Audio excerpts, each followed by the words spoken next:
Hello, everyone. I'm Daz, and welcome to American Civil War and UK History. This podcast is available as a video on YouTube or as a podcast from wherever you get your podcasts from. And if you're watching on YouTube, remember to hit the subscribe button and give us a big thumbs up. And to keep up to date with everything American Civil War and UK history, check out our website where you'll find blog posts, podcasts, and links to all of our social media pages. The link is available in the podcast description. And joining me today is Bill Lindsay. Welcome, Bill. Welcome, thank you, and giving us the opportunity of saying a few things, Darren. Yeah, cheers. Thank you. And of course, today's discussion is about William Schaw Lindsay, who is Bill's great-great-grandfather, and he's a very interesting guy. And also it connects one of my favourite things, Britain with the American Civil War. So that's even more exciting. Okay, Bill, let's start with, well, who was he? Let's start with where he starts and his start in life, please. Yeah, I mean, interestingly, I knew nothing of him until I sort of did my family tree and found out, to my amazement, that in the Victorian days he was quite well known. He owned 22 ships, and about 700 were chartered by him each year. So he was almost like the Richard Branson of shipping in his day. He was born in Ayr, within sight of the sea, at his uncle's house, who was the Reverend William Schaw, and hence his name was William Schaw Lindsay. His mother died when he was 10, but his father had died when he was 4. So he was orphaned by the age of 10, and he lived with his uncle. And his uncle helped him through schooling, really, at Ayr Academy. He ran away to sea, though. He didn't want to put on his aunt and uncle, so he ran away to sea. He ran away with a small amount of money. I mean, he was given £5 by his uncle, which was promptly stolen by a guy that he'd met on the way to the port. So he only had 2 shillings and sixpence when he ran away to sea. By 9 years later, by the age of 25, he was a captain of an ocean sailing vessel going to both the Atlantic and out towards Africa and India. And he had several near-death experiences, which he experienced and talks about in his diaries. And his diaries are in the National Maritime Museum. Again, I didn't know anything about this, but very prolific diaries are in the National Maritime Museum. So as I mentioned, he went to Glasgow. He had 7 weeks existing on the docks with nothing. So he's actually had to resort to begging.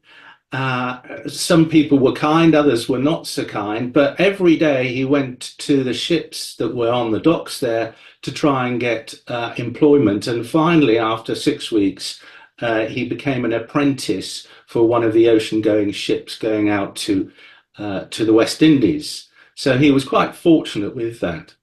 Okay, cool. And so he, again, at such a young age, I mean, you can see here, can't you, how, he goes all over the place, doesn't he? So this must have really been his education, really, is this? Yeah, absolutely. Absolutely. And I mean, he explains the bullying that went on.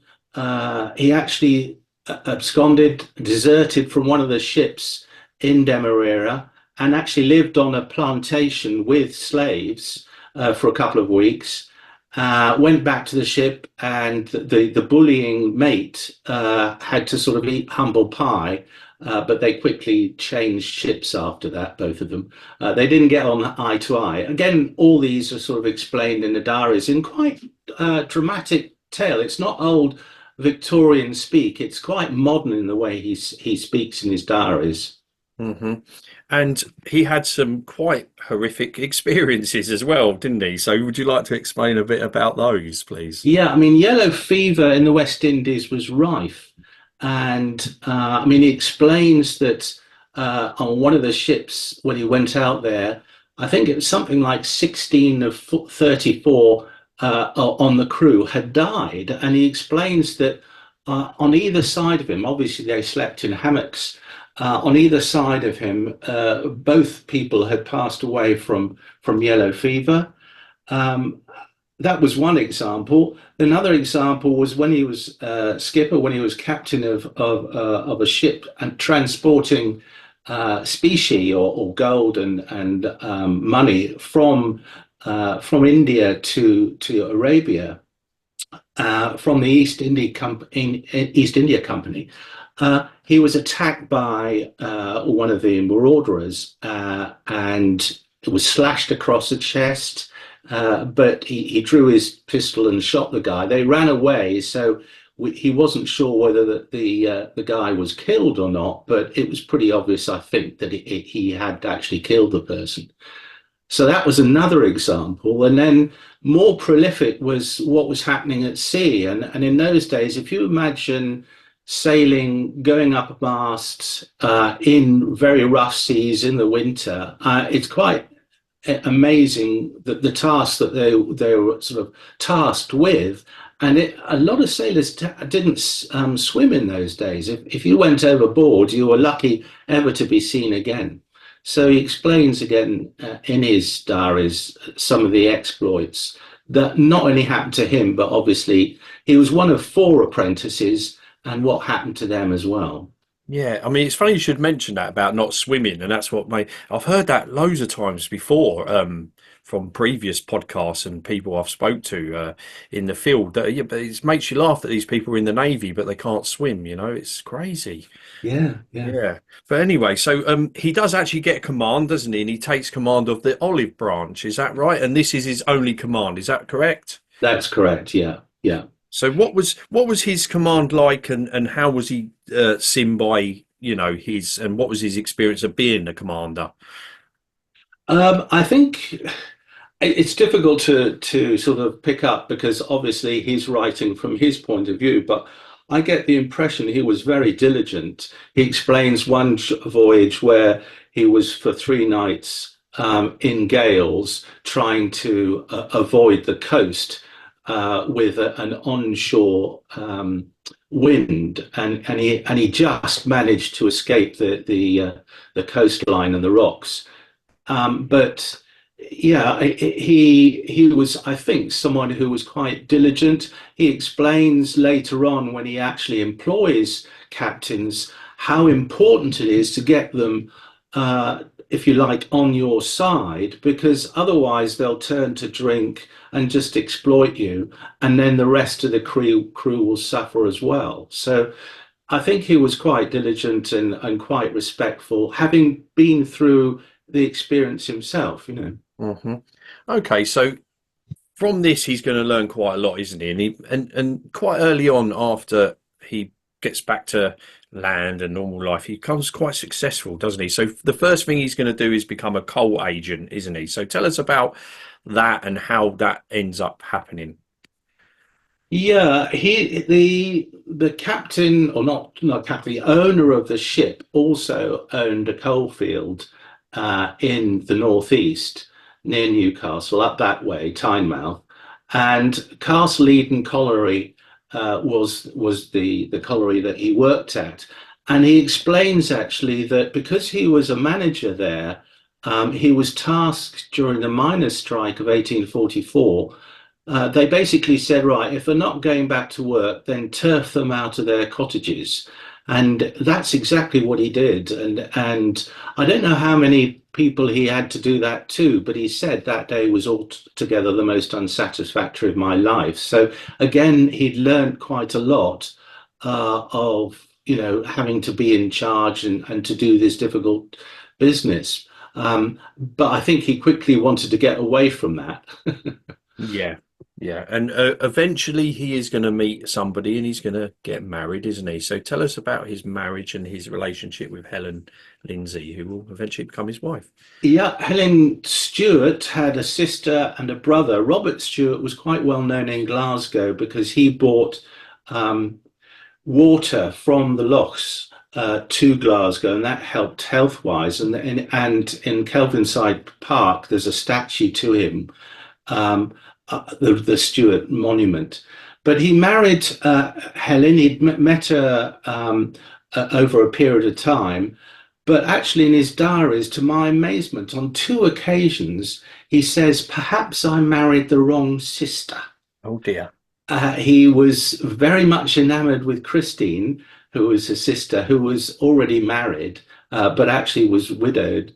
Um, and not to say that Helen wasn't the apple of his eye, but I think he definitely favored Christine in terms of her looks and everything else. I think he looked again. He mentions in his diaries about Helen being a bit poorly, and being in bed and that type of aspect. But funnily enough, she outlived him by about 20 years anyway. So I think that was wrong. Yeah, definitely. Yeah. And so is this monument obviously still there? Can you still go and see that? Oh yeah, yeah, Yeah, absolutely. brilliant. Yeah. It's very much in. The other thing I would say about Robert Stewart, he was quite high up in the council, and he actually owned part of a an iron ore field, which Lindsay actually went into operations with him and helped him transport some of his wares. And was able to sell with him. So there was a business establishment as well as a romantic connection, if you like. Hmm. And at one point, they decide to build a lighthouse in Lindsay's name. Is that right? And so, what was the idea behind that? How does this happen? Does he fund it? Does what's that about? Yeah, if you imagine a Scotsman in his mid-20s going along to a new place, Hartlepool, and basically seeing horrific accidents because it was a treacherous coast.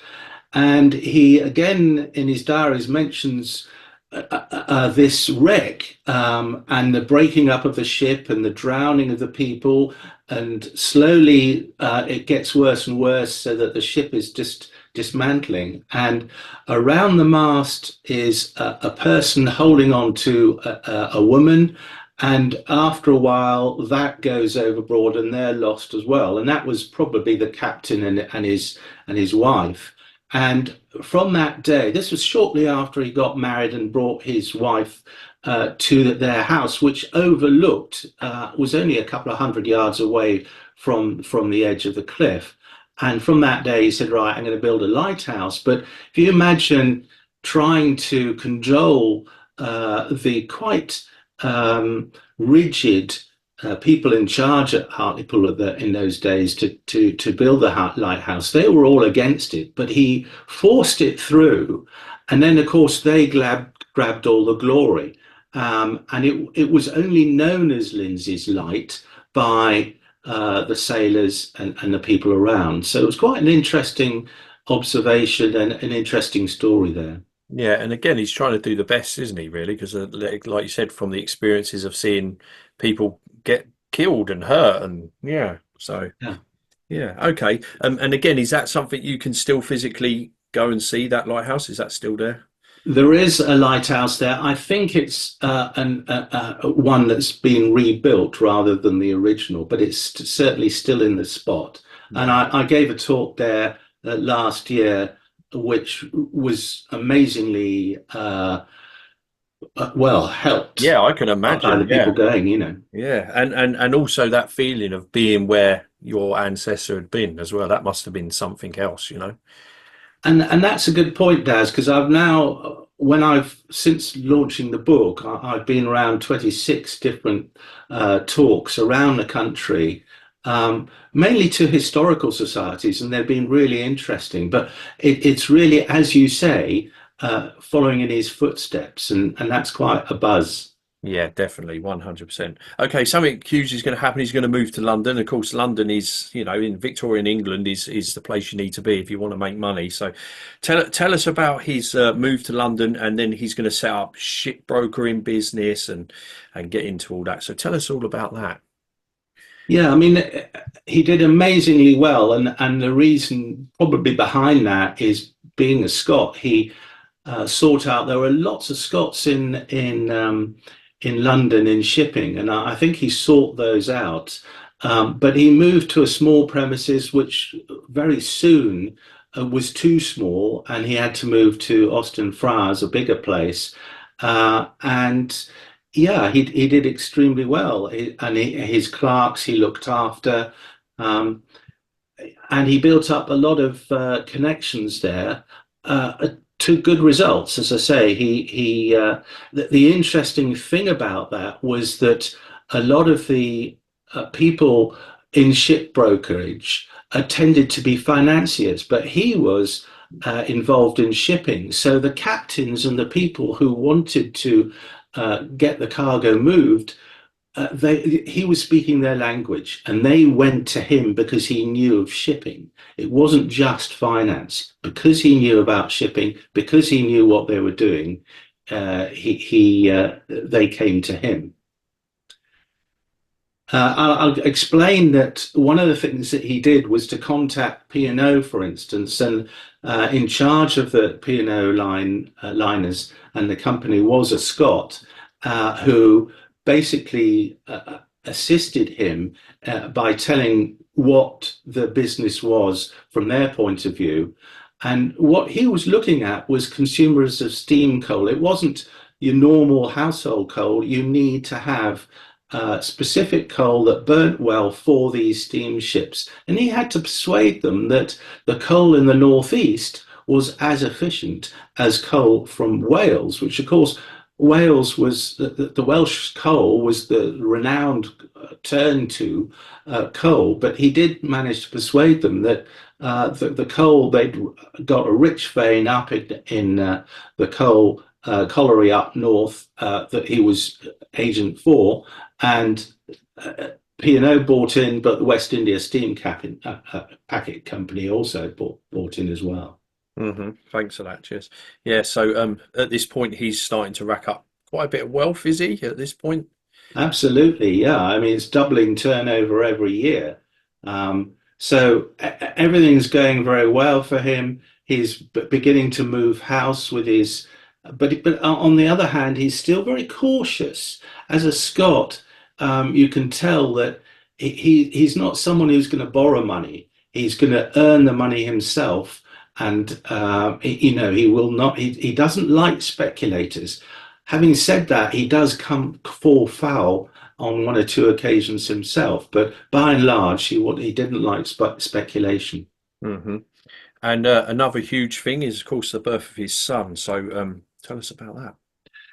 Yeah, again, being a Scot, he mentions about the fact that his wife gives birth. He's so pleased with the doctor. He gives the doctor, I can't remember if it was £5 or £10, which is quite a lot of money in those days. And I think he probably had second thoughts after he did that. But he also gave the servants a pound each as well.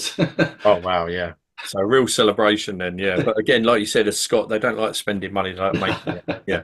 So I get you. I'm going to bring up this. So this is from the Illustrated London News. So would you like to explain a little bit about what this is all about? Yeah, I mean, this is fascinating because in 1852 he decided, right, I've earned enough money to be able to be a ship owner myself and to build one. He'd bought some ships before, but this was his first one that he'd built. It was an iron ship. It was a sailing ship, and I'll explain that a bit later. But this ship was not an insignificant ship. This was the size of the Cutty Sark and was built 17 years earlier than the Cutty Sark. So it was quite substantial. Yeah, and that just gives an idea of how big his aims were, and subsequent ships were this size as well. And then he's sort of involved in the technology and the evolution of shipping. Is that right? So is this part of that? Yeah, yeah. So in those days, either you persisted with sail and you went into being an owner of clipper ships and extreme ship clippers, or you went into fully powered steamers, and the likes of Brunel and others went into fully powered steamers. But Lindsay saw a third way, if you like, which was an auxiliary sailing ship or auxiliary steamer. Basically, it was a sailing ship with a small engine on the back to get you out of trouble if you're in the doldrums or through harbors or rivers. Um, and that worked very well for about 12 years. The problem with the fully powered steamers was that the engines were so insufficient in those days and ineffective that most of the cargo hold was stored with coal. There was hardly any room for cargo and hardly any room for passengers. Whereas his sailing ships were able to accommodate that with a small amount of coal that he could use every now and then to get you out of trouble. And as I say, for about 12 years, or 10 or 12 years, until the steam engines were much more effective, he was onto a winner. Okay. And I'm going to bring this up now, and you're going to know straight away what this is. So this is a painting in Stockholm in Sweden. So is this a painting of his ship? Is that correct? This is 11 of his ships. Oh, okay. Yes. Okay. All his ships. And when I mean, I just Googled his name on Google, and this painting came up, and it was in the National Maritime Museum in Stockholm. And I phoned him up and spoke to the archivist there, and this lady said to me, "Do you realize how big this painting is?" Mm. And I said, "No." And it's the size of a door. It is, and obviously it must have been in his house. How it got to Stockholm, I have no idea. But the ship in the middle is the second ship that he built, the Robert Lowe, which you can see is an auxiliary steamer. There's a small steam engine at the back. You can see the funnel in it there. So this was a picture of his ships. As I say, he owned 22, but 11 are shown there. And again, yeah, as you said, the size of it being, I can imagine this being in pride of place somewhere where he could probably see it every day. Yeah. And the other thing is, you went, do you know what, love? Let's go and have a trip to Stockholm now because we've got an excuse. And there we are. You know, you went and had a look yourself. And yeah, that's a huge painting, isn't it, Car? Well, let me tell you, Daz, it was cheating a little bit because we didn't go to Stockholm. Oh, did you not? There's Oh, a story behind this. oh, What okay. you Yeah, I see won't the exit sign there. Yeah. know, what you won't know is that Lindsay's stockbroking business he handed later over to his partners, but it's still in existence today in London. And the head office, I told them about this painting. They approached Stockholm and persuaded them to transport the painting over to their head offices, Galbraith's shipbrokers in London, and that's where it is. I Oh, don't know wow. whether they've returned it yet Yeah. to Stockholm or not. So so the no trip to Stockholm then. Oh well, No. never mind. But still, what an amazing thing, eh? You know, Yeah, it's just so beautiful. And yeah, I can imagine it cost a pretty penny to paint at the time as well. Yeah, yeah, yeah. and the detail. Okay, let's move on to his political career now, because of course, you know, so he's well established now financially, and so he's going to go into politics, isn't he? So tell us a little bit more about his political career, if you wouldn't mind. Yeah, he was a liberal, and he was very much a radical reformer, and wanted to reform things. He went first of all to South um, Wales, Southern Wales, to Monmouth, and stood there. And he stood against this guy Crawshay Bailey, who owned us an iron. Field over there, and he had at least 2,000 people working for him. And during the election, there was so much corruption there. Bailey basically told his workers, "Right, if you don't vote for me, you're out."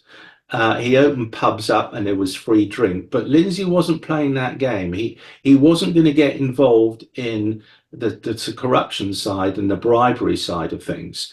And of course, he lost. He did quite well in getting quite a few votes, but a lot of those were the brave people who were prepared to stand up to what was happening. He then, the same year, stood for Dartmouth, and this time he was up against the Admiral Sir Thomas Herbert. And the same sort of thing happened there. There was quite a lot of bribery going on there. Lindsay was having none of it. Obviously, being a port, there was a lot of a case of tried to make sure that the Navy were still in charge, and that's why he lost there. Yeah, but he does come back again in 1854, doesn't he? And he is successful. Is that right? That's right, in Tynemouth. Now, a couple of interesting things there. He won by only 17 votes, so 357 to 340. But a couple of interesting things there. First of all, you couldn't vote unless you had property or money to pay for it. And second thing is, of course, no women. So this is why the numbers were so small. But yeah, he won that as a reformer liberal against the Tories. Hmm. And of course, when he steps foot in Parliament, is this what he quoted? Yeah, whilst in the House, I was determined I should speak on matters I knew about, which was shipping. And indeed, during his time in Parliament, which was quite a long time, um, he was known as someone to turn to on shipping matters because he knew a lot about it. Hmm. And something big's going to happen now, and that is the Crimean War. So, um, what's his involvement in the Crimean War? And yeah, tell us about that, please.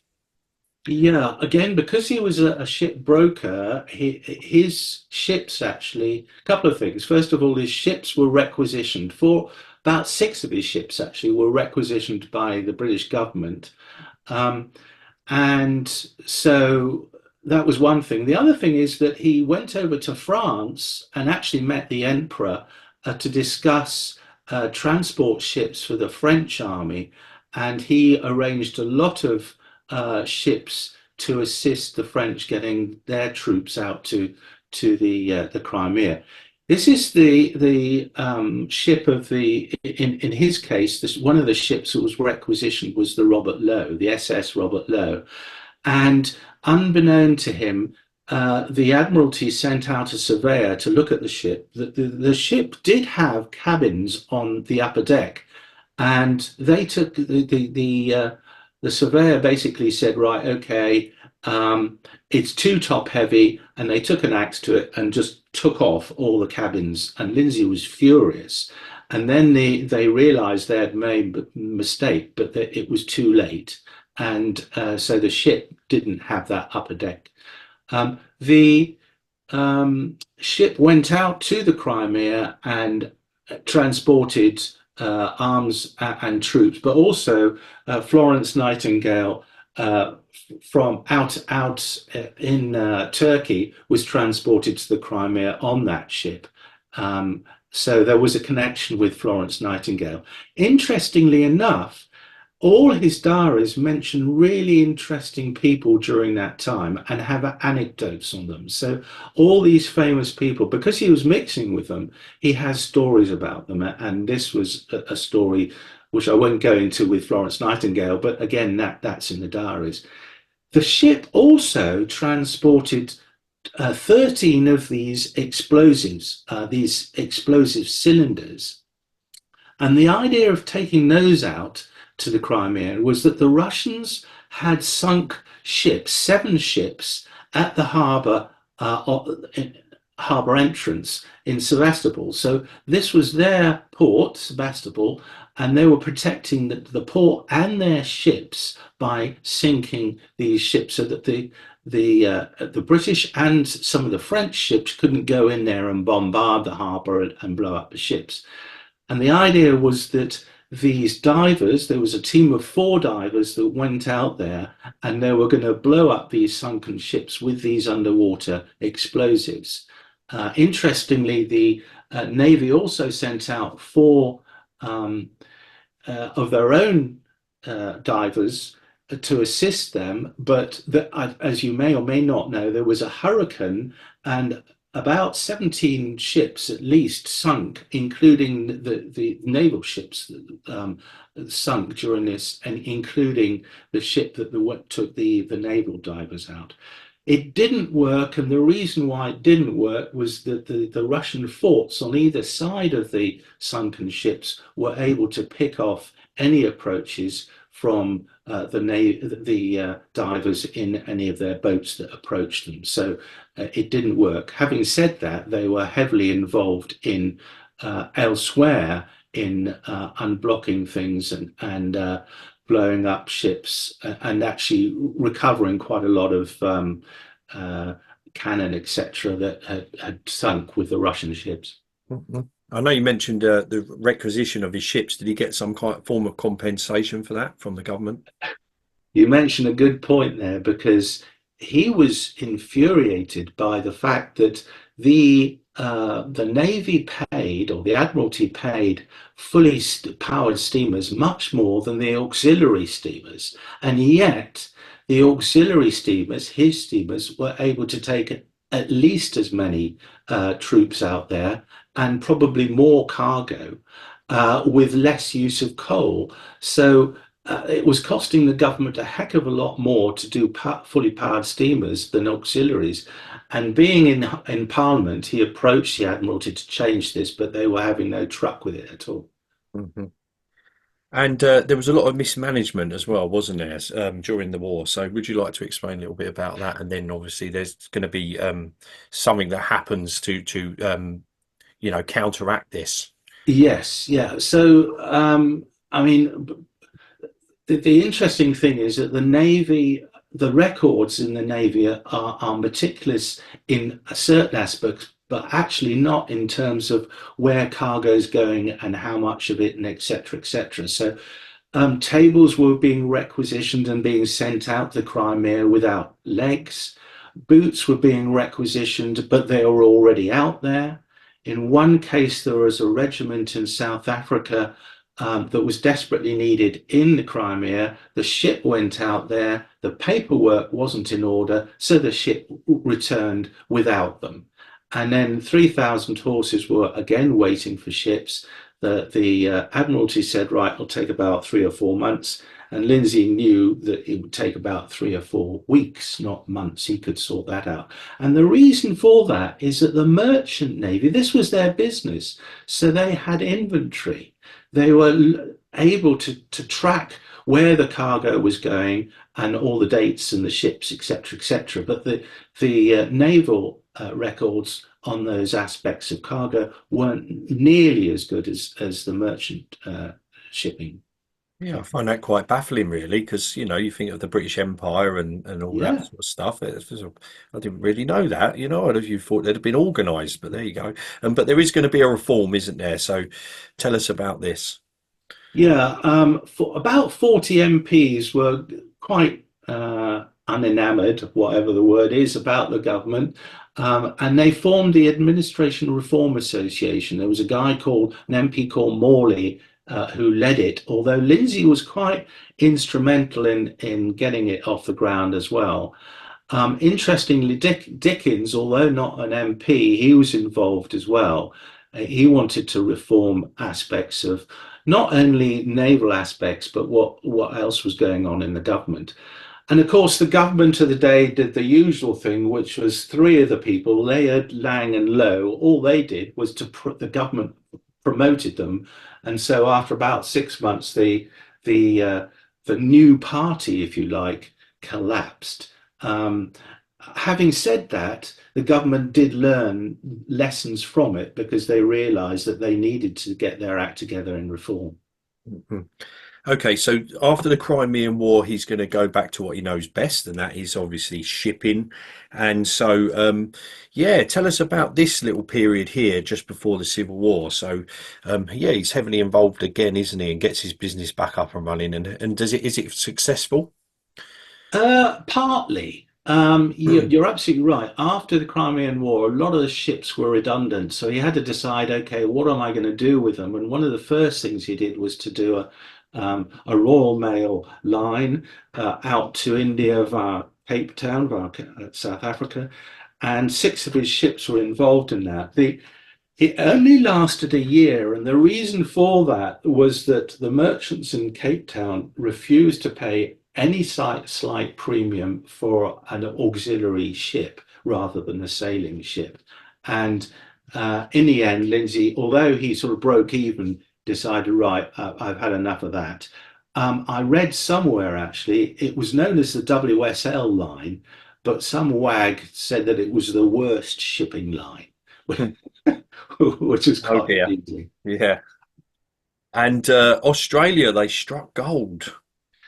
Yeah, and actually, not only in Australia but also in Canada as Hmm. well. And even before they'd struck gold in Melbourne, Lindsay ran across this lady called Caroline Chisholm, which you may not have heard of, but Caroline was born in Northampton. She went out to India and then out with her husband out to Australia. And the thing was that the number of male population was significantly higher than the female because, of course, the if you like, the convicts had gone out there, even for small amounts of stealing small amounts of corn or bread or whatever. They'd been shipped out to Australia. They had then been pardoned, but uh, either their families and indeed children weren't able to go out with them.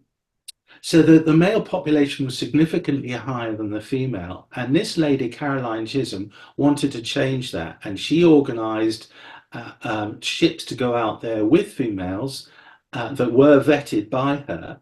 And Lindsay's ships were heavily involved in that. And she actually describes him as a leader in immigration, which I had no idea about. His ships were involved in 5 or 6 thousand people going out there. And then gold actually again caused even more problems because more men went out. And the same happened in Canada. And his ships, 2 of his ships went out to Vancouver, and they were known as bride ships. Hmm. And so we're going to start building up to the American Civil War now. So we're basically in 1860, and Lindsay goes on a tour of the US, doesn't he? So tell us about this tour. And of course, along the way, he's going to meet some very famous people who we'll see in a minute. But yeah, tell us about his tour. And of course, it includes Canada as well, I see there. Yeah. Um, yeah, he went out there to give lectures on navigation laws. Now, when I mention navigation laws, I'm not talking about navigation per se. I'm talking about what happens if people abscond or if they murder people or whatever. Are the laws in sync with Britain and the US? And they're completely out of sync. So what Lindsay wants to try and do is to get a commonality between them so that if people desert, then the same punishment applies out in the States as well as over here. So he went out there to lecture on navigation law. He traveled by train. And then he went up to, as you're right, into Canada. And here actually he went from New York to Albany in one of the paddle steamers.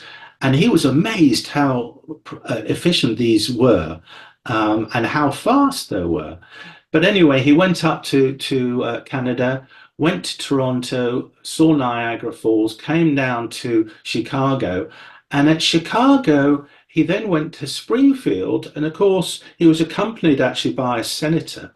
And in Springfield was Abraham Lincoln, who was the president elect.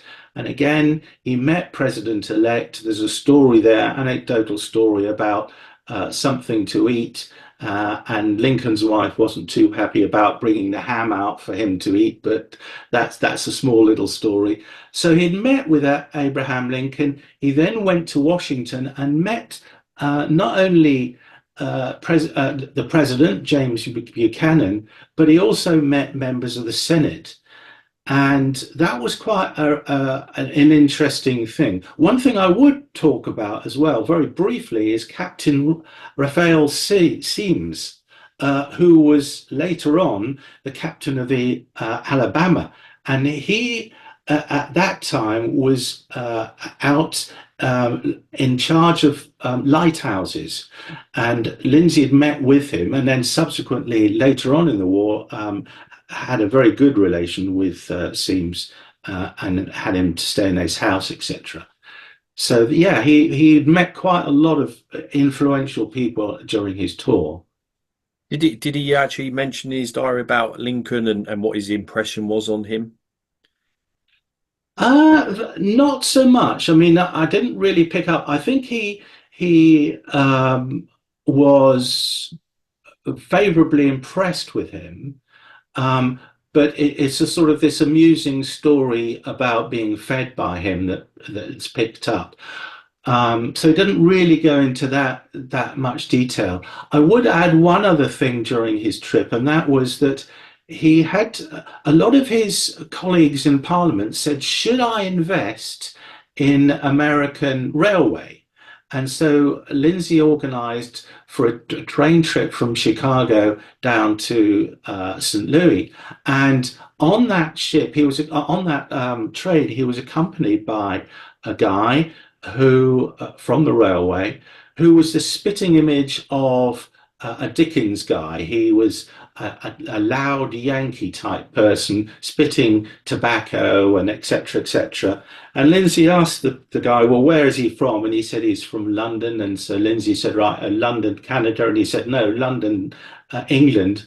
Anyway, to cut a long story short, he was Dickens's brother. So here he was out in the States, actually being transported and assisted by Dickens' brother. He couldn't make it up. It was No. absolutely amazing. Yeah, it's a small world, as they say. Yeah, wow, that's really interesting.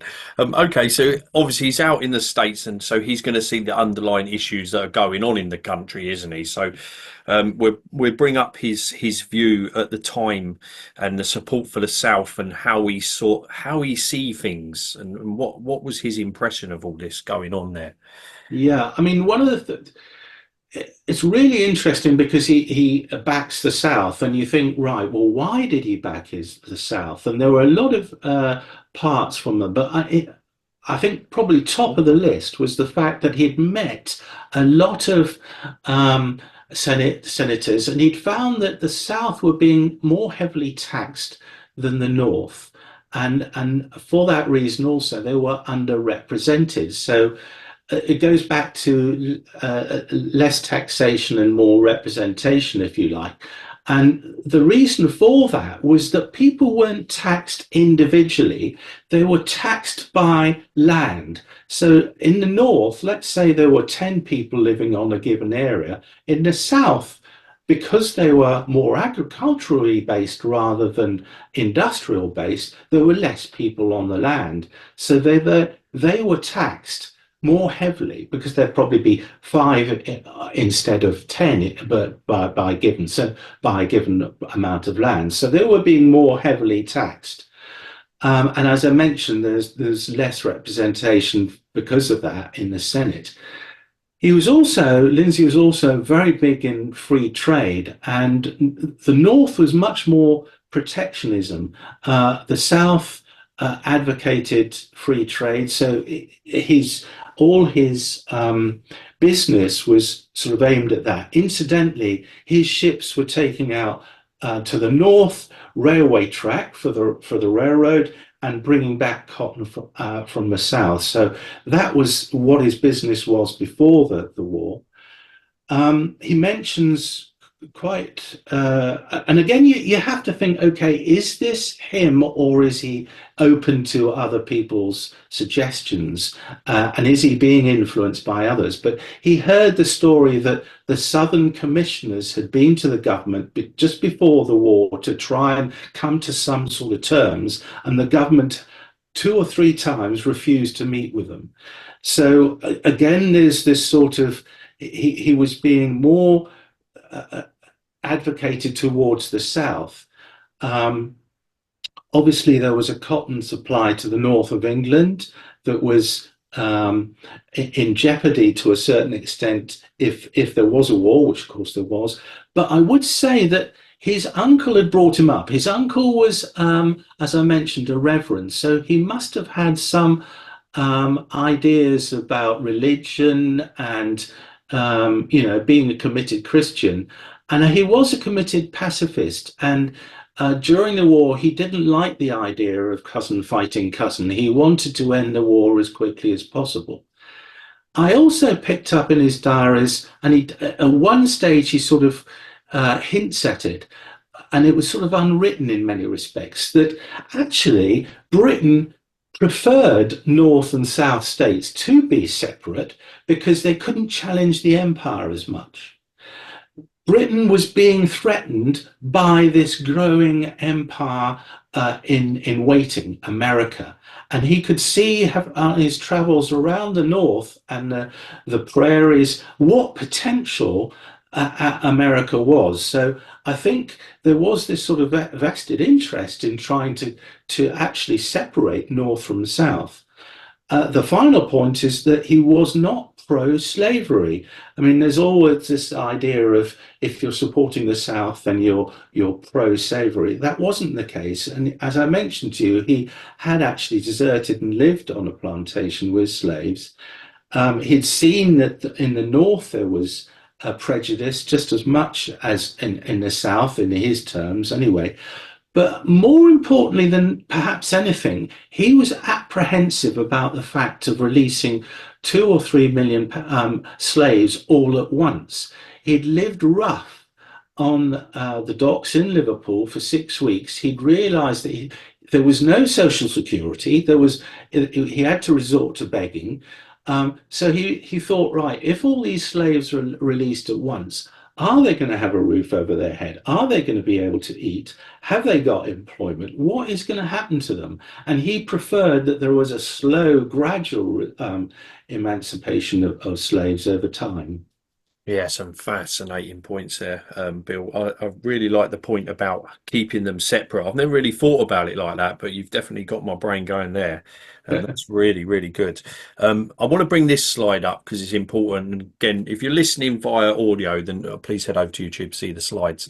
But this gives you an idea, doesn't it, of the way Americans were thinking and the primary issues. And this is from 2023, isn't it? But just give us an idea, because this is quite interesting statistics, isn't it? Yeah, yeah. I mean, if you look at in the US, so this is a poll that was carried out about Americans and their outlook on the Civil War and why it happened, etc.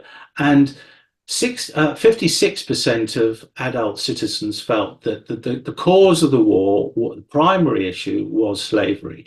But 28% thought it was states' rights. And we come back to taxation and representation and whether there was a difference between North and South culture, etc., etc. So there was quite a high proportion of people who felt that states' rights were important. White Americans, obviously more than Black Americans, but even with Black Americans, 16% felt that states' rights were important. And there was similar results with Democrats and Republicans. Quite an interesting survey. Yeah, definitely, 100%. And we've got to bring this up because they've always got to, oh, sorry, no, the French have always got to be involved somewhere along the line. And yeah, it's no different here. Two superpowers of the time clashing heads. So tell us a little bit more about the race to arms and things like that. Yeah, this is important, Daz, because Le Gouaille was the first ironclad. Now, this was a wooden ship that had cladding on the outside. It wasn't primarily an ironclad per se, but it was a wooden ship with cladding on the outside. And this had important complications for building the Southern Navy during the American Civil War. But the French were seemingly threatened Britain building these ironclads. And so the Admiralty responded. They built the Warrior, which was a much better ironclad. and there was this sort of arms race. Now, Lindsay actually met with the emperor to discuss this. He was talking about, again, navigation law, but this cropped up, and the emperor basically said, look, the French are army based. Britain is naval based. I will not threaten Britain with a navy. But obviously, the Admiralty didn't believe that. And I suppose to a certain extent, is that a pinch of salt? But Lindsay felt strongly that, that the Emperor wouldn't challenge Britain's naval supremacy. But as I say, there was this building of ironclads and better armored ships as a result of that. Hmm. And again, they're the old enemy, so you're going to have one eye on them. It's Yeah, a constant theme for many, many years. The English and the French, or the British and the French, yeah, I should say. But there's also a saying that because obviously so Britain's got an ironclad ship, but they mention obviously when the Americans start building their the Monitor and things like that, the ironclads, that every other navy on Earth was worried about this. Was that the actual case? I mean, because again, these countries have explored this technology, haven't they? yeah, yeah. The whole thing about the Southern Navy Confederate Navy is absolutely fascinating, and I'm really getting to grips with this now. The Union, the Federal Navy, had about 200 ships thereabouts, but they were antiquated. There were drawbacks to the way they were running their navy, but the Southern Navy they had no ships. They were agriculturally based. They didn't have the infrastructure to build ships. So they had to build ships, and during the war, the only way they could build large ships was turn to Europe. And so they turned initially to Britain, latterly a little bit to France. And that was the whole thing. They were building ships, and they were building modern ships. They were building iron ships and latterly ironclads, as we know with the layered rams, for instance, in Britain. So they were looking at the forefront of naval expertise, whereas to a certain extent the Union Navy was on the back foot. They had ships, yes, but they weren't that proficient. Interestingly, as well, the way that people were promoted in the Union Navy was basically length of service, not how proficient you were. And actually quite a lot of interesting educated, good naval officers moved to the south to the Confederate Navy during the war. Hmm. Okay, let's talk about the visit to the UK from the Southern Commissioners. Now, this is obviously just before the war, isn't it? So, what's their aim, and what is discussed when they arrive? Yeah, I mean, these three, particularly Yancey, I mean, if you think about it, Yancey comes over he actually was quite racially prejudiced, actually. He didn't do himself any favors, Yancey. But if you think about it, you're coming over from the States. One of the things you've got to try and do, well, two things. One is to try and convince them convince politicians for Southern independence. But the other thing you're looking at is, okay, how are we going to build ships and get armaments? Because this was literally at the start of the war, and so Yancey started looking at people with influence. And if you think about it, Lindsay was in Parliament, so he had the connections there. He was a wealthy guy. He had all the shipping connections. So all the things that he was looking for in people, Lindsay had. And not only that, obviously, he was an advocate as well. So this is why it was so important for Lindsay to be able to introduce Yancey to shipping people, to moneyed people for investment, and to politicians. So he was very instrumental in helping the Southern Commissioners with connections. Having said that, Frank Owsley, he wrote the Cotton book, Cotton Diplomacy. um, and Frank Owsley said that the commissioners were probably the poorest choices possible, and they were quickly replaced. Yeah.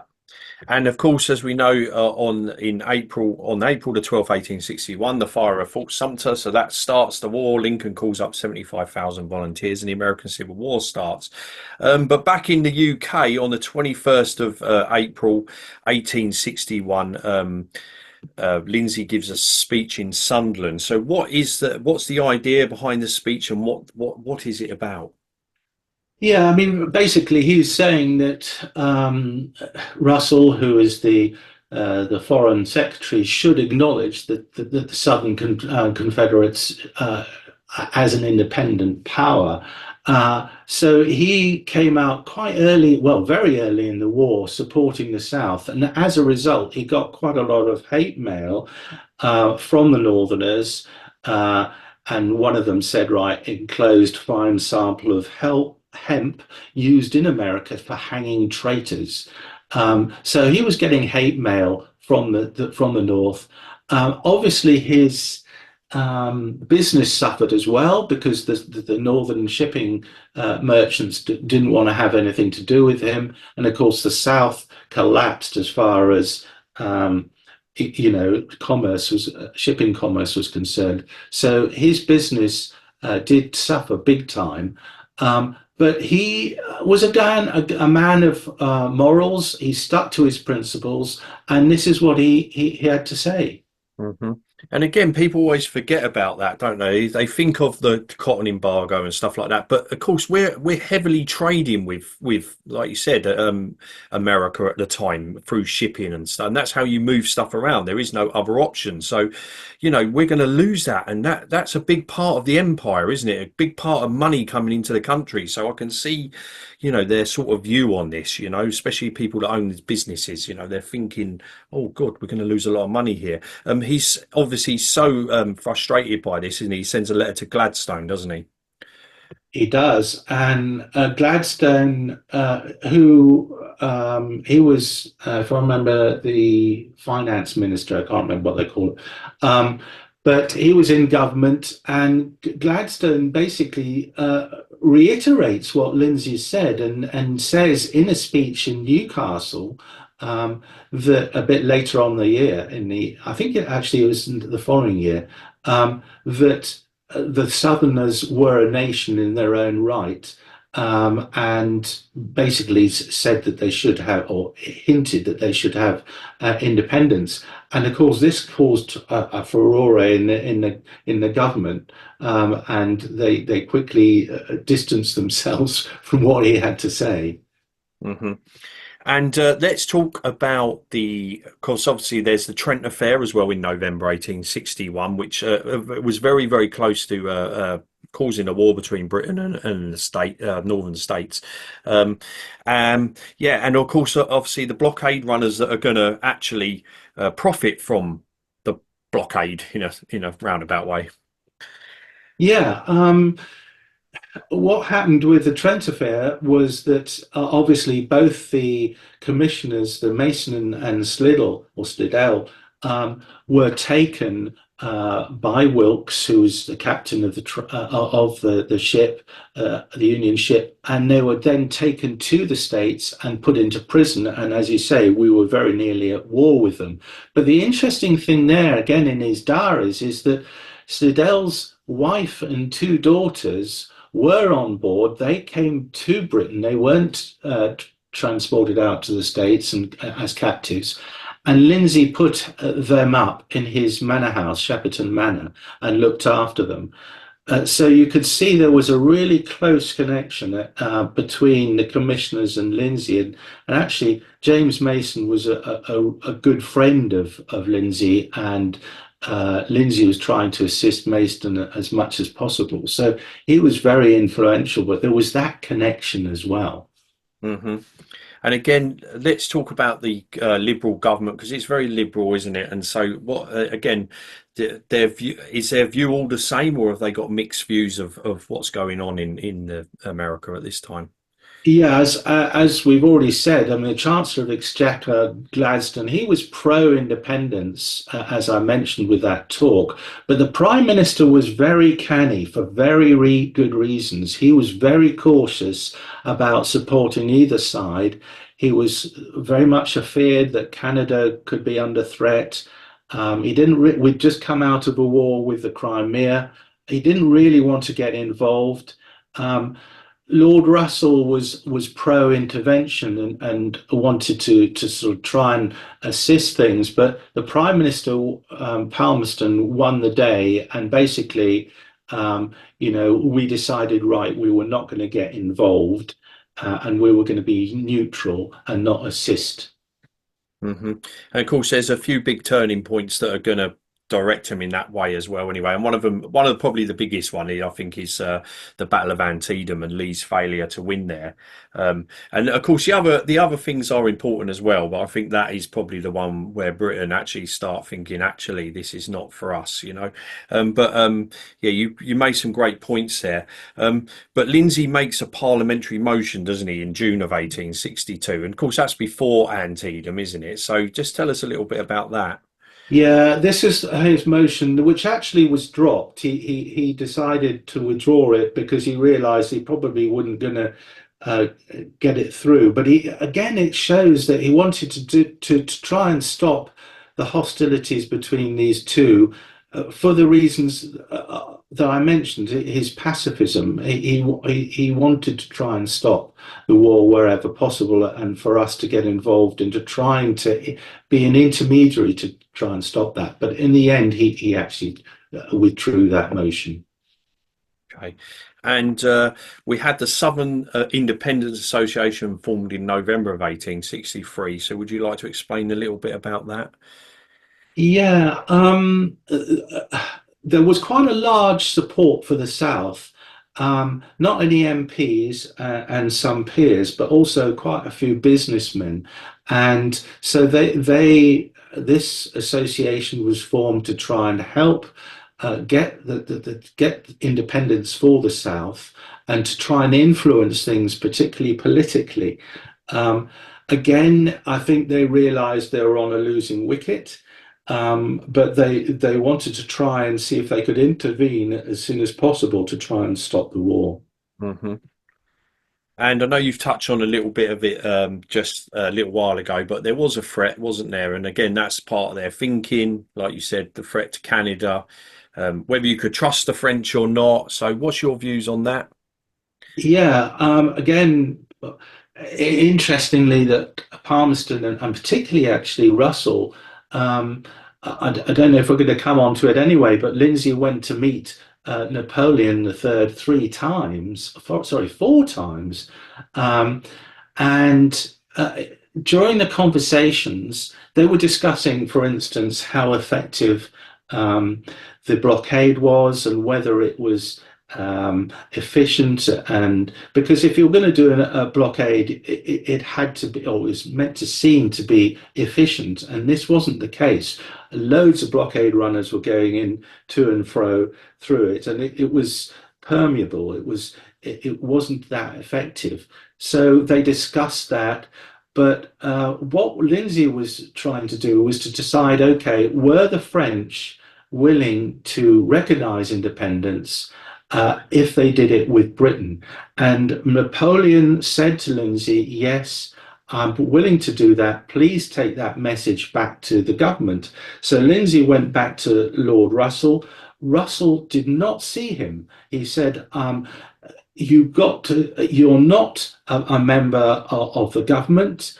All the discussions with the emperor have to be done through our ambassador, Lord Cowley. I will not listen to you. And that message got back to Napoleon and really hacked him off, actually, because he wanted the message to get through and it was being blocked. And not only did the British not trust the French emperor did not trust the British government. Interesting stuff. Yeah, it's very interesting.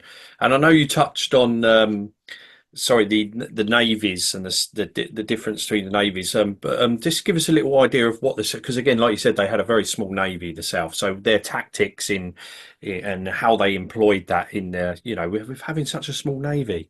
Yeah, yeah.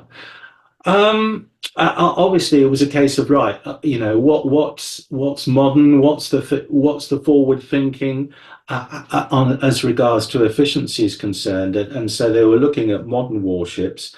Um, the other thing that is absolutely crucial to this is that their strategy in the South was not to attack the Union's navy. It wasn't going to be navy against navy.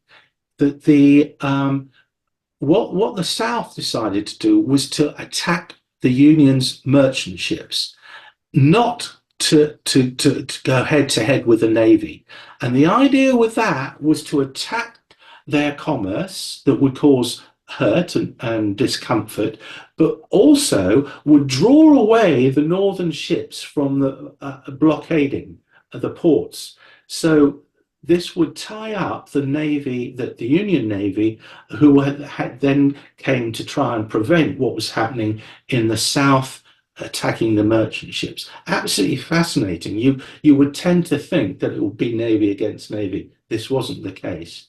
No. And of course, a lot of guys are losing money, obviously, like you said, through trade and stuff, but they are actually gaining money from blockade running, aren't they? So tell us a little bit about that. Now, this is obviously Winfield Scott's Anaconda plan, and to blockade the southern ports, and it's quite successful in a way, isn't it? But Oh yes. there are a lot that get through, aren't there? So just give us a little bit of an idea of the blockade running and Britain's involvement in that. Yeah, I mean, interestingly, the ships that were sort of brought on board were obviously shallow-based ships that were being run primarily from the Clyde across to Belfast and to Dublin.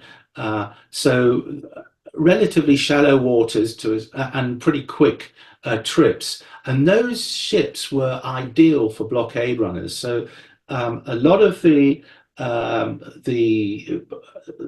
Brits and actually quite a lot of them were Scots, took these ships out to bases, primarily three, either Bermuda, Nassau in the Bahamas, or Havana in Cuba. And these were bases by which the blockade runners would then transport arms and equipment across to the southern ports.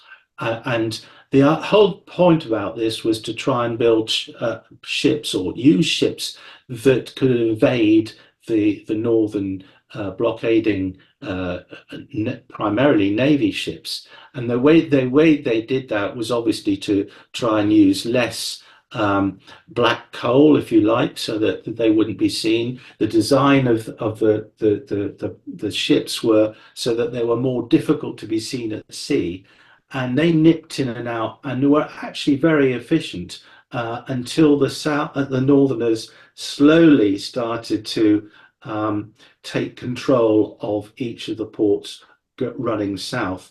Although New Orleans was pretty quickly blocked as well by the Northerners. So Yes, it was. Yeah. absolutely fascinating. They could make a mint of money very quickly from doing the blockade running. Yes, definitely.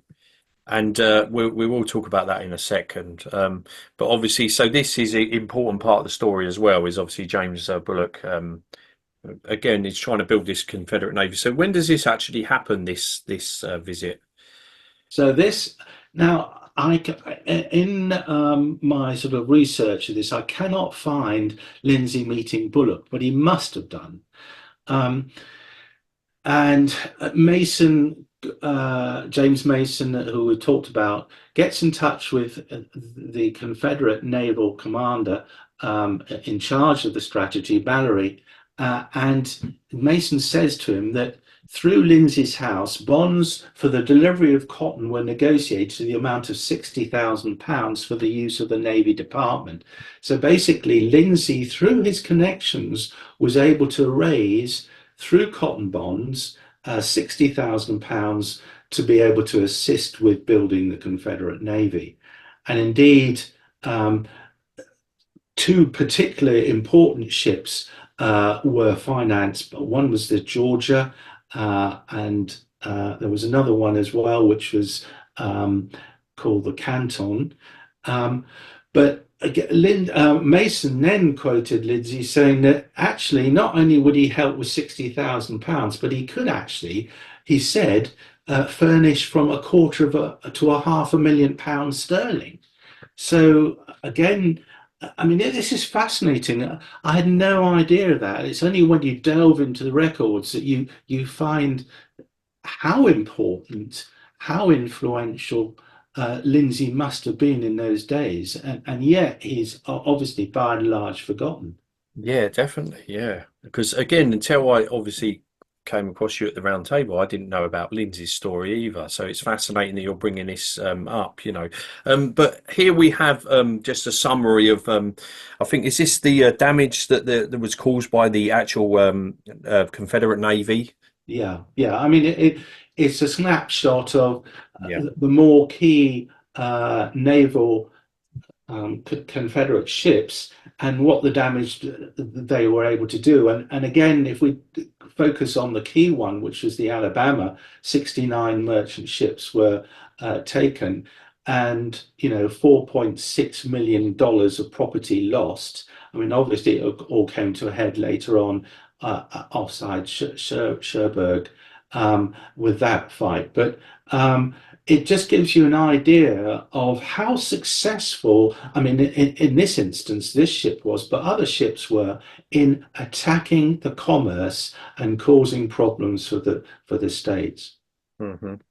I'd love to bring up this one because this is interesting, really interesting. This is the CSS Stonewall ram ironclad, which was being built in France, obviously not Britain. But was there some kind of connection there with Lindsay through that, or was that is that something else? Well, I mean, the other guy that was interested in and influential in this was Slidell, who was the Confederate commissioner out in France, and he was very instrumental in getting this built, and of course had connections big time with Lindsay.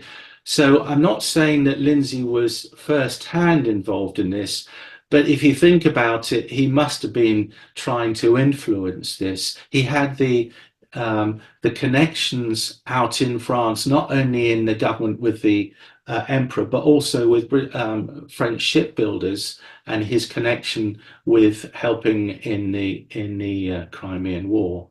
Hmm. And so all this involvement in all of this is it getting, like you said, Lindsay's getting a lot of hate mail and things like that. So is time for him to sort of step back a little bit? Is it getting a bit dangerous for him being involved Yeah, in all of this stuff?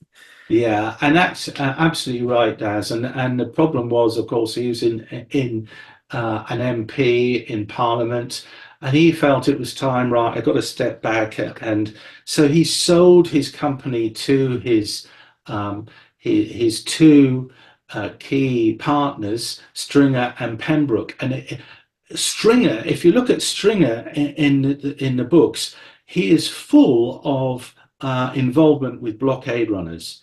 He was really involved, and on more quiet in the background was Pembroke.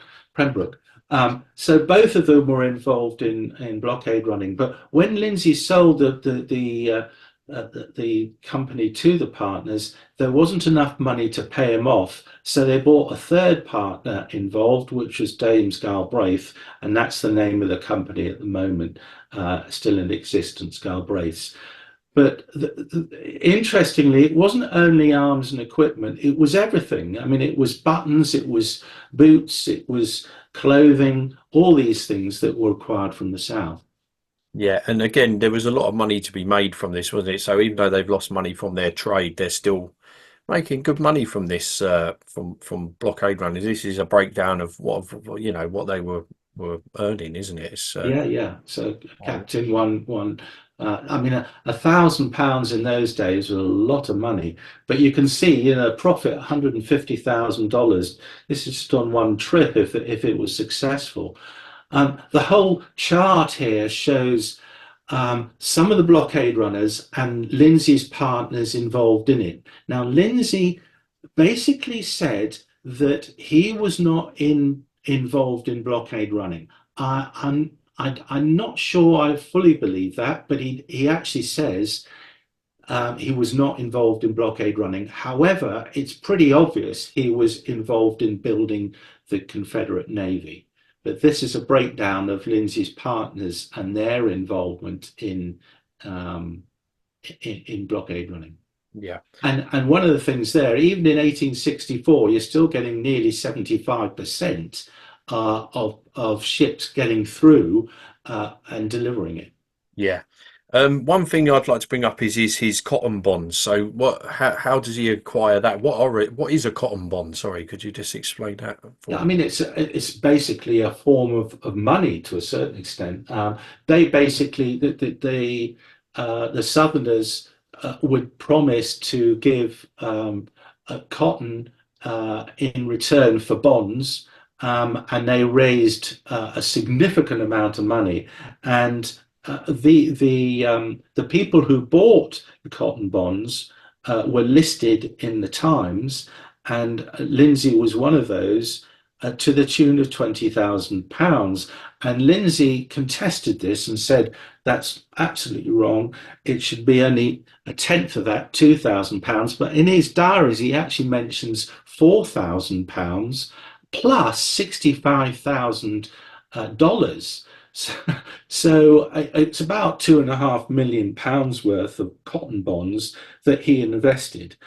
I mean, to put it into perspective, had the Southerners won the war, then he'd have got that money back, probably and more as well, and been involved in big time in commerce with the states or the southern states. Yeah, so I'm But glad you brought that up because he did have a plan in place, didn't he? If they did win, so and that yeah, sort of shows you what he was envisioning there.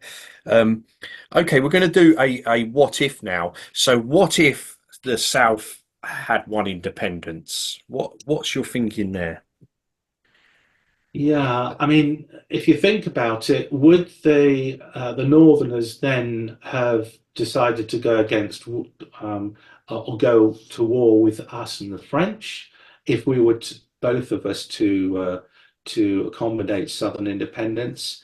I don't think they would have. I think they'd have probably not immediately because of been involved in that because they'd have to repair their own country in the first place. They'd been through a war and they were suffering. But the other thing is that if Southern independence had occurred, then the North would have been threatened from all sides. It would have been from the South, from the North in Canada, and from Europe. So that would have given them some disquiet. The other thing is, would they have invaded Canada? I think that was a real threat, which the British government were quite apprehensive about, and they did supply and reinforce a Canadian British armaments and troops. As I mentioned, naval supremacy would that have lessened the threat of naval supremacy? And I've talked about the fact that actually it was probably better that the North and South were separate, and it would lessen the threat to British the Empire as well. What about emancipation? Would the Southerners have released all the slaves? Lindsay had been promised by the Confederate government that they would release over time the slaves. So when he was giving his support, he had that promise that that was going to occur. How how many years elapsed before that happened, I don't know. Um, and then would the French exploit the situation? Could that give them, you know, a better standing, particularly in the Navy, if they were going to build their ships and ironclads? Excellent, thanks. Great points there. Yeah, so let's bring up this important date because the 9th of December 1864, he's going to have a stroke, isn't he? So, and that's going to change his life a little bit, isn't it? So just tell us a little bit about that. Yeah, I mean, not only was he dealing with his business, his parliament, and the stresses and strains of basically a collapsing support for the South, and he was being earmarked for that. But also, he had an errant son who had got married, and his son was in difficulty during that marriage. His son was a bit wayward. He had been through two inheritances. He was useless at getting involved in business, and obviously he wanted his business to be taken over by his son, but his son was not up to it. So all these things were really playing on his health. He'd been warned before by Richard Cobden of Cobden fame, um, the Corn Laws, who was a friend of his, take it easy because your health is suffering. Anyway, he had this stroke, and as a result, it took him 2 years to recover from that. He did recover. He'd lost the use of his legs, and therefore he was in a wheelchair for the rest of his life for 12 years. And for those 2 years of recovery, he was in a waterbed, interestingly enough. Hmm. And but he does actually have another life after that, doesn't he? He becomes an author. So just tell us a little bit about his books that he ends up writing. Yeah, yeah. He'd publish his books on shipping. Interesting, goes back in time, looking at Roman days with ancient galleys, etc. But he basically sold all his ships and went into writing, helping his village in building, but his claim to fame was writing the history of merchant shipping in 4 volumes, which was like the Bible of shipping in those days. And he was most proud of that. And he didn't think it was going to sell well, but it did extremely well and was in most libraries and did well. Hmm. And he bought a lovely holiday home, didn't he, in Bournemouth? So obviously this property's still there, is it? I take it. It is, although I think it's about to be dis basically pulled down and built by a big, large conglomerate Oh and no. a new hotel. But yeah, my wife and I stayed there, and it was fascinating. Again, going back to your point about retracing his steps, it was Yeah. amazing. Um, spending a night there where he had been. But this just gives an idea of how wealthy he was. He owned a lot of other properties in Shepperton and was keen to, improve the village.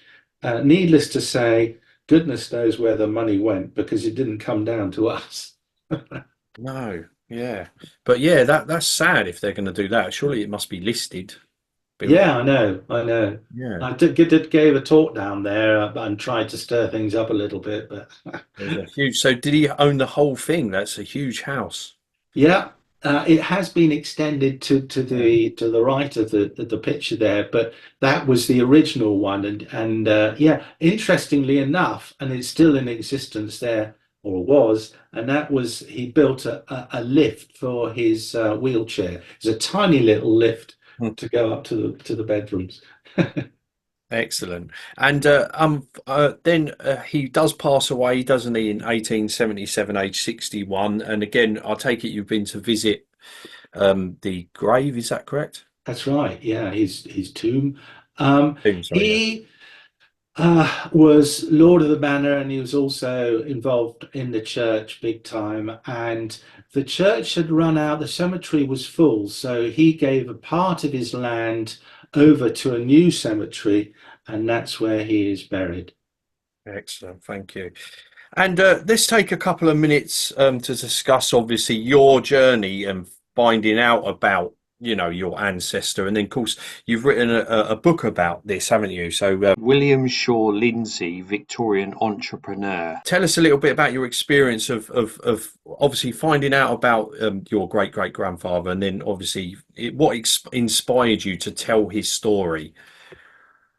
Yeah, I mean, a couple of things. First of all, the the amount of anecdotes and the interesting people he met, and the stories within his papers. So it took me 6 years to transcribe all the papers that were in the National Maritime Museum. So I had this wealth, over 1 million words, wealth of documents and experience and his story. And I decided, right, okay, am I going to write a book?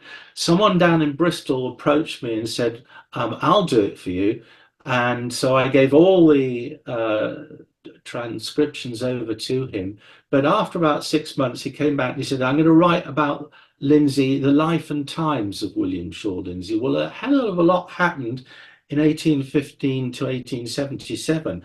And of course, he quickly realized he'd taken on more than he could. So I wrote the book myself. I thought, right, I'm going to have to do it. And I wrote the book as if I was him. I wanted to be true to his words. And so I did a sort of a top and tail introduction and conclusion, but most of it is anecdotes and stories from the golden nuggets, if you like, of what was in his diaries. And how long did it take you to research this and put the book together itself? Yeah, so 6 years transcribing, 2 years to get it published. Um, Publishing was interesting in its own right, and that's a whole nother story. But since then, what I decided to do was I just felt I owed him to become more known again. So that's why I did a sort of lecture tour, which I'm still in the middle of. I've still got 12 more talks to do and probably carry on from there. But it's a fascinating experience. That what I find a little bit depressing in some states is the fact that two things. First of all, I mean, my hat's off to you, Darren, because your interest in history is obviously attracting youngsters as well as elder folks like us. But when you go to historical societies, there are very few youngsters involved in it. And in merchant shipping and naval shipping, we're an island of our own right, and we need to draw on the experiences and the historical aspects of it and try and get the youngsters involved. And I'm trying to do that. And your podcasts obviously help that as well. Well, I appreciate those kind words, and yeah, you've hit the nail on the head. It is, there isn't many younger people at some of these events, but going to Chalk History Festival really opened my eyes and made me restored my faith in the younger generation, because there was a lot of young people at Chalk History Festival. So, Right. something on that that scale it was fantastic to see. But yeah, I understand what you're saying. It's the same in the round table. There's very little younger members, and it is something we're struggling with.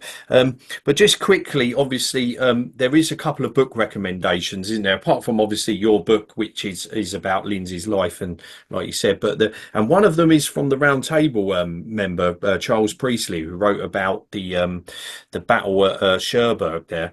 But yeah, just a couple of book recommendations from yourself there, isn't it? So these are sort of things you would recommend people to read if they want to learn more about this period.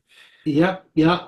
So Charles wrote this book, Charles Priestley, The Civil War Abroad, but also Peter Barrett. He wrote about the story of one of the last ships Oh yeah, that's right. Yeah. involved in it. But if you're going to really focus on basically what we've talked about, which is the British involvement in not only the diplomacy but also building the navy, then these three books. There are others, but particularly Frank Murley's a book on the Confederate Navy is full of interesting stuff. Charles Hubbard is the diplomacy side of things, but also Andrew Campbell. And one of the things that both, I mean, Murley says Lindsay was like the Confederate advocate in Parliament, the main one, and Campbell says the same type of thing, except in the Napoleon's court. So both of them emphasise Lindsay's involvement, one in Parliament, but also on the other one looking at the French side of things. And I was pleased to see that there was some sort of reference to what we've just been talking about, his involvement. Yeah, and apologies to Pete Barrett. I forgot that was your. Sorry, mate. Yeah, cheers. And one thing that is left to say is, if you could sum up Lindsay's lasting legacy, what would you say, Bill?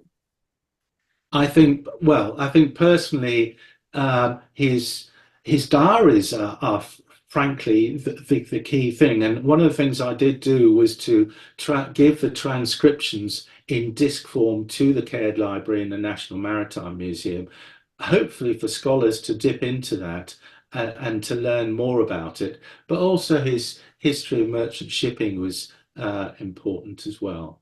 Yeah, excellent. And I've got to say, you do look like him. Yeah, you've got a very similar look going on there. But anyway, my friend, all that is left to say is thank you very much for coming on and shedding light on this British involvement. But not only that, more importantly, Lindsay's story. So I really do appreciate that. It's been so enjoyable to listen to you tell the story of William Lindsay. So thank you.